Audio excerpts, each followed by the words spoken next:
আমার কাছে মনে হয় রিসেন্টলি ফুটবল ওয়ার্ল্ড কাপের মধ্যে আমি ফুটবলের ট্যাকটিক্স অনেক খুব গভীরভাবে দেখা শুরু করছি। মানে এর আগে জাস্ট গোল হইতো, গোল হইলে চিল্লাচিল্লি করতেছি, আর্জেন্টিনা ব্রাজিল গালাগালি করতেছি, এটাই হলো মজা।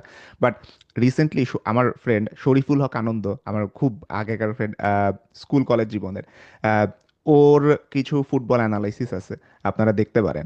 সো মানে অসাধারণ কিছু ফুটবল অ্যানালাইসিস দেয়। আমার কাছে মনে হয় যে ফুটবল জাস্ট একটা গোল না, গোলের আগে কি হইতেছে সেটা দেখাই হইলো সবচেয়ে বেশি মজার। সো আমি এখন রিসেন্টলি অনেক মজা পাওয়া শুরু করছি। আমি দেখতেছি এক একটা টিম এক একটা যখন পাস দেয় তার আগে মানে কি বলে ফরমেশনটা কিরকম ভাবে সাজানো থাকে, ডিফেন্স ফরমেশনটা কিরকম ভাবে সাজানো থাকে, এটা পুরোটা যে একটা ব্রেইনের খেলা, এইটা আমি আরো বোঝা শুরু করছি আর কি আস্তে আস্তে। এতদিন পর্যন্ত আমি ফুটবল একদম ক্লোজলি তো ফলোই করতাম না, আমি অলওয়েজ ক্রিকেট ফলো করতাম। বাট সিজনাল ফ্যানদেরকে ইনক্লুড করার এটাই সুবিধা হয়তো।